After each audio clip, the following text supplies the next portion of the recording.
Greetings in the precious name of Jesus Christ. ಯೇಸು ಕ್ರಿಸ್ತನ ಅತಿ ಅಮೂಲ್ಯವಾದ ನಾಮದಲ್ಲಿ ನಿಮ್ಮೆಲ್ಲರನ್ನು ಸಹ ನಾನು ಅಭಿನಂದಿಸುತ್ತೇನೆ. Welcome to this Kannada Sunday service of Ebenezer Ministries. ಎಬೆನೆನ್ಸ್ ಮಿನಿಸ್ಟ್ರಿಯ Kannada ಕೂಟಕ್ಕೆ ನಿಮ್ಮೆಲ್ಲರನ್ನು ನಾನು ಸ್ವಾಗತಿಸುತ್ತೇನೆ. For today's meditation, let us turn to 2 Corinthians chapter 3, verse 6. ದೇವರ ವಾಕ್ಯ ಧ್ಯಾನ ಮಾಡೋದಕ್ಕೆ ಹೋಗೋಣ. 2 ಕೊರಿಂಥ್ಯ 3ನೇ ಅಧ್ಯಾಯ 6ನೇ ವಚನ. He made us able to be servants of a new agreement from himself to his people. This new agreement is not a written law, but it is of the Spirit. The written law brings death, but the Spirit gives life. ಆತನು ಹೊಸ ಒಡಂಬಡಿಕೆಗೆ ಸೇವಕರಾಗಿರುವ ಸಾಮರ್ಥ್ಯವನ್ನು ನಮಗೆ ಅನುಗ್ರಹಿಸಿದ್ದಾನೆ. ಈ ಒಡಂಬಡಿಕೆಯು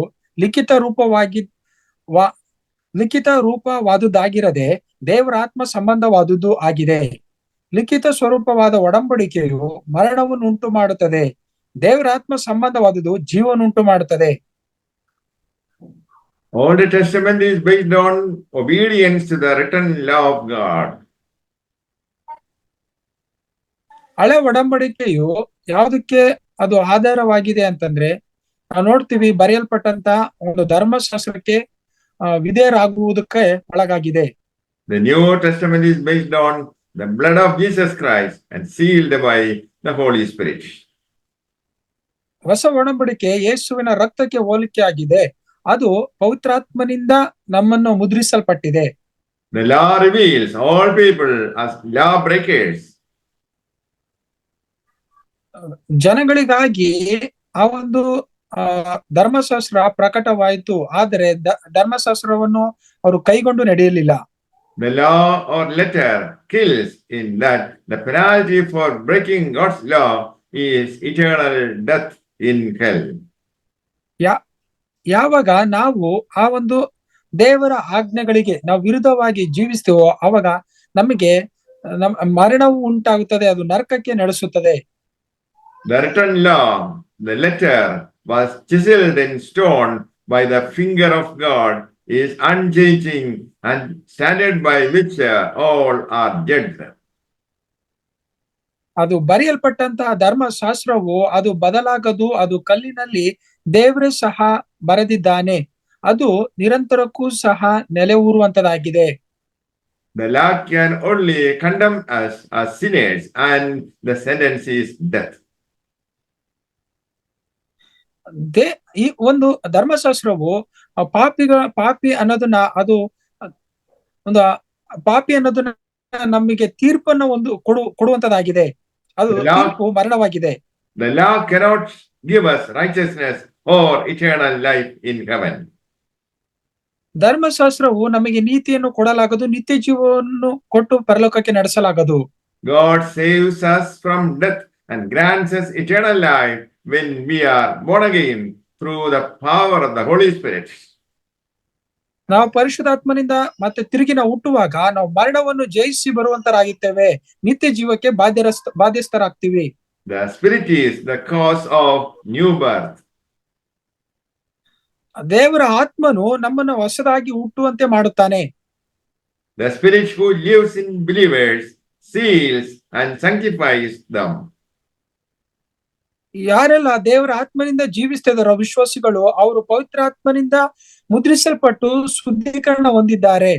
Jesus came to give us abundant life. ಯೇಸು ಕ್ರಿಸ್ತನು ಬಂದಿದ್ದು ಸಮೃದ್ಧಿ ಜೀವನವನ್ನು ಕೊಡುವುದಕ್ಕಾಗಿಯೇ.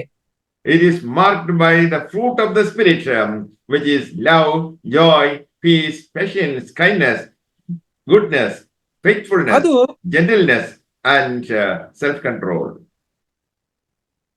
ಅದು ಯೇಸು ಕ್ರಿಸ್ತನ ಗುರುತಾಗಿದೆ. ಪವಿತ್ರಾತ್ಮನ ಫಲಗಳಿಂದ ತುಂಬಲ್ಪಟ್ಟಂತದ್ದು. ಆ ಪವಿತ್ರಾತ್ಮನ ಫಲಗಳು ಯಾವುವು ಅಂದ್ರೆ ಪ್ರೀತಿ, ಸಂತೋಷ, ಸಮಾಧಾನ, ತಾಳ್ಮೆ, ದಯೆ, ಉಪಕಾರ, ನಂಬಿಗಸ್ತಿಕೆ, ಜಾಣ್ಮೆತನ, ಸಾಧುತ್ವ. The old law could not produce any of the fruits.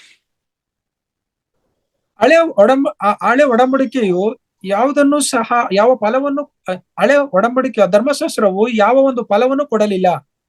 The Holy Spirit enables us to be transformed into the image of God's own Son. ಪರಿಶುದ್ಧಾತ್ಮನು ನಮಗೆ ಸಾಮರ್ಥ್ಯವನ್ನು ಕೊಟ್ಟ ದೇವರ ಒಂದು ಮಹಿಮೆಯ ಸ್ವರೂಪಕ್ಕೆ ಬದಲಾಗುವಂತೆ. Now we have been released by the Holy Spirit from the law. ನಾವುಗಳು ಈಗ ನಾವು ಪವಿತ್ರಾತ್ಮನಿಂದ ನಾವು ಧರ್ಮಶಾಸ್ತ್ರದಿಂದ ಬಿಡಿಸಲ್ಪಟ್ಟು ನಾವು ಸ್ವತಂತ್ರರಾಗಿದ್ದೇವೆ. We serve in the new way of the Spirit and not in the old way of the written law. ನಾವು ಹೊಸಬರಾಗಿ ಕರ್ತನನ್ನ ನಾವು ಹೊಸ ಮಾರ್ಗದಲ್ಲಿ ಆತನನ್ನ ಆತ್ಮದಲ್ಲಿ ಸೇವಿಸುವಂತರಾಗ್ತೀವಿ. ಆದ್ರೆ ಹಳೆ ಆದಿಯಲ್ಲ, ಹಳೆ ಬರೆಯಲ್ಪಟ್ಟ ಧರ್ಮಶಾಸ್ತ್ರದಂತಲ್ಲ. The Spirit gives life which the letters on stone cannot do. ಆತ್ಮವು ನಮಗೆ ಜೀವವನ್ನು ನೀಡುತ್ತದೆ. ಆ ಒಂದು ಬರೆಯಲ್ಪಟ್ಟಂತ ಪತ್ರಿಕೆಯು ಆ ಕಲ್ಲಿನ ಮೇಲೆ ಬರೆಯಲ್ಪಟ್ಟಂತ ಪತ್ರಿಕೆ ಅದು ನಮಗೆ ಕೊಡುವುದಿಲ್ಲ. The Spirit takes away the blindness of the heart so that the eyes of the heart can see the glory of Christ. ದೇವರ ಆತ್ಮನು ನಮ್ಮಲ್ಲಿರುವಂತ ಅಂಧಕಾರವನ್ನು, ನಮ್ಮ ಹೃದಯದ ಅಂಧಕಾರವನ್ನು ತೆಗೆದಾಕಿ ನಮ್ಮ ಕಣ್ಣಿನಲ್ಲಿ ಮತ್ತೆ ದೇವರ ಕ್ರಿಸ್ತನ ಮಹಿಮೆಯನ್ನು ಕಾಣುವಂತೆ ಮಾಡುತ್ತದೆ. Jeremiah chapter 31 verses 31 to 33. ಯೆರೆಮೀಯನು 31, 31, 33ನೇ ವಚನ ನೋಡುವುದಾದ್ರೆ, Look, the time is coming, says the Lord, when I will make a new agreement with the people of Israel and the people of Judah. It will not be like the agreement I made with their ancestors when I took them by the hand to bring them out of Egypt. I was a husband to them but they broke that agreement, says the Lord. This is the agreement I will make with the people of Israel at that time, says the Lord. I will put my teachings in their minds and write them on their hearts. I will be their God and they will be my people. ಯೆಹೋವನು ಇಂತೆನ್ನುತ್ತಾನೆ, ಇಗೋ ನಾನು ಇಸ್ರಾಯೇಲ್ ಯೆಹೂದ ವಂಶದವರೊಂದಿಗೂ ಹೊಸದಾಗಿರುವ ಒಂದು ಒಡಂಬಡಿಕೆಯನ್ನು ಮಾಡಿಕೊಳ್ಳುವ ದಿನಗಳು ಬರುವವು. ಈ ಒಡಂಬಡಿಕೆಯು ನಾನು ಇವರ ಪಿತೃಗಳನ್ನು ಕೈ ಹಿಡಿದು ಐಗುಪ್ತ ದೇಶದೊಳಗಿಂದ ಕರೆತಂದಾಗ ಅವರ ಸಂಗಡ ಮಾಡಿಕೊಂಡ ಒಡಂಬಡಿಕೆ ಅಂತದಲ್ಲ. ನಾನು ಅವರಿಗೆ ಪತಿಯಾಗಿದ್ದರೂ ಆ ನನ್ನ ಒಡಂಬಡಿಕೆಯನ್ನು ಅವರು ಮೀರಿದರಷ್ಟೇ. ಯೆಹೋವನು ಇಂತೆನ್ನುತ್ತಾನೆ, ಆ ದಿನಗಳು ಬಂದ ಮೇಲೆ ನಾನು ಇಸ್ರಾಯೇಲ್ ವಂಶದವರೊಂದಿಗೆ ಮಾಡಿಕೊಳ್ಳುವ ಒಡಂಬಡಿಕೆಯು ಹೀಗಿರುವುದು. ನನ್ನ ಧರ್ಮೋಪದೇಶವನ್ನು ಅವರ ಅಂತರಂಗದಲ್ಲಿ ಇಡುವೆನು, ಅವರ ಹೃದಯದೊಳಗಡೆ ಅದನ್ನು ಬರೆಯುವೆನು. ನಾನು ಅವರಿಗೆ ದೇವರಾಗಿರುವೆನು, ಅವರು ನನಗೆ ಪ್ರಜೆಯಾಗಿರುವರು. God puts his divine life into our spirit, from where it spreads into our inward parts such as our mind, emotion and will. ದೇವರು ತನ್ನ ದೈವಿಕ ಜೀವವನ್ನು ನಮ್ಮೊಳಗಡೆ ಹಾಕಲ್ಪಟ್ಟಿದ್ದಾನೆ ಆತ್ಮದಲ್ಲಿ. ನಮ್ಮ ಅಂತರ್ಯದ ಒಳ ಭಾಗಗಳಲ್ಲಿ ಆತನು ನಮಗೆ ಮನಸ್ಸು, ಭಾವನೆಗಳು ಮತ್ತೆ ಚಿತ್ತವನ್ನು ಕೊಟ್ಟಿದ್ದಾನೆ. The law of life regulates us from within, whereas the law of letters regulates us from without according to its dead letters. ಇಲ್ಲಿ ಧರ್ಮಶಾಸ್ತ್ರವು ಜೀವವನ್ನು ಅದು ನಮ್ಮ ಒಳಗಡೆಯಿಂದ ಪ್ರಕಟಿಸುತ್ತದೆ. ಆದರೆ ಬರೆಯಲ್ಪಟ್ಟಂತಹ ಪತ್ರಿಕೆಯು ನಮ್ಮ ಹೊರಗಡೆಯಿಂದ ಅದು ಮರಣದ ಪತ್ರಿಕೆಯನ್ನು ನಮ್ಮಲ್ಲಿ ಪ್ರಕಟಿಸುತ್ತದೆ. In the New Testament, 4 blessings are promised. ಇದು ಹೊಸ ಒಡಂಬಡಿಕೆಯಲ್ಲಿ 4 ಆಶೀರ್ವಾದಗಳನ್ನು ವಾಗ್ದಾನ ಮಾಡಲ್ಪಟ್ಟಿದೆ.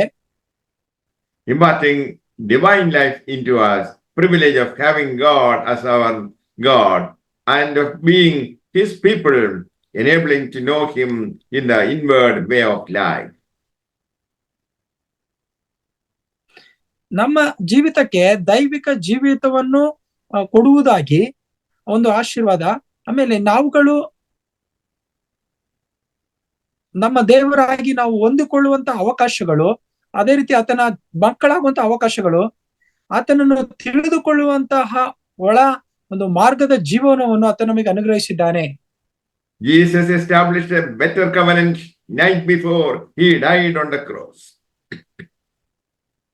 ಯೇಸು ಕ್ರಿಸ್ತನು ಶ್ರೇಷ್ಠವಾದ ಒಂದು ಒಡಂಬಡಿಕೆಯನ್ನು ನಮಗೆ ಕೊಟ್ಟಿದ್ದಾನೆ. ಆ ಒಂದು ರಾತ್ರಿಯಲ್ಲಿ ಆತನು ಶಿಲುಬೆ ಮೇಲೆ ಮರಣ ಹೊಂದುವ ಅದಕ್ಕಿಂತ ಮೊದಲು He had a Passover meal with his disciples.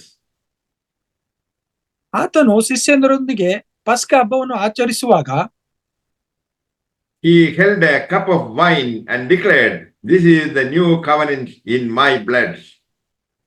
ಆತನು ಪಾತ್ರೆಯಲ್ಲಿ ದ್ರಾಕ್ಷರಸವನ್ನು ತೆಗೆದುಕೊಂಡು, ಇದು ನಿಮಗಾಗಿ ಸುರಿಸಲ್ಪಟ್ಟ ನನ್ನ ರಕ್ತ, ಅದು ಹೊಸ ಒಡಂಬಡಿಕೆಯನ್ನು ಸೂಚಿಸುವಂತದಾಗಿದೆ ಅಂತ ಕೊಡಲ್ಪಟ್ಟರು.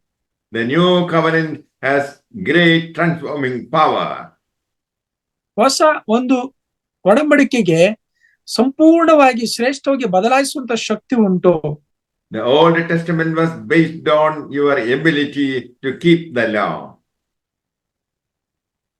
ಹಳೆ ಒಡಂಬಡಿಕೆಯು ನಮ್ಮ ಒಂದು ಸಾಮರ್ಥ್ಯ ತಕ್ಕ ಹಾಗೆ ಆ ಒಂದು ಧರ್ಮಶಾಸ್ತ್ರವನ್ನು ಕೈಗೊಂಡು ನಡೆಯುವಂತದಾಗಿತ್ತು. New Testament is based on what Jesus did for you on the cross.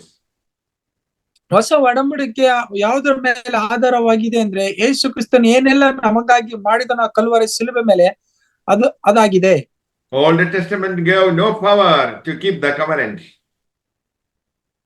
ಆ ಒಂದು ಒಡಂಬಡಿಕೆಯನ್ನು ಇಟ್ಟುಕೊಳ್ಳುವುದಕ್ಕೆ ಆ ಶಕ್ತಿ ಕೊಡಲಿಲ್ಲ ಹಳೆ ಒಡಂಬಡಿಕೆಯು. Hebrews chapter 8 verse 10 says, "I will put my laws into their minds and write them on their hearts." ಇಬ್ರಿಯ 8:10 ಹೇಳುತ್ತದೆ, ನಾನು ನನ್ನ ಒಂದು ಧರ್ಮಶಾಸ್ತ್ರವನ್ನು ಅವರ ಮನಸ್ಸಿನಲ್ಲಿ ಹಾಕಿ ಅವರ ಹೃದಯಗಳಲ್ಲಿ ಬರೀತೀನಿ ಅಂತ. By the power of the Holy Spirit, we can obey His commandments.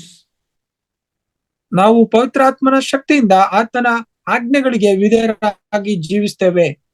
We have a new relationship with God because of the new covenant.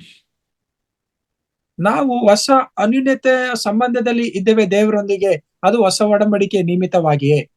May the Lord bless you all with these words. Amen. ಈ ವಾಕ್ಯದ ಮೂಲಕ ಕರ್ತನ್ ನಿಮ್ಮನ್ನು ಆಶೀರ್ವದಿಸಲಿ. Amen.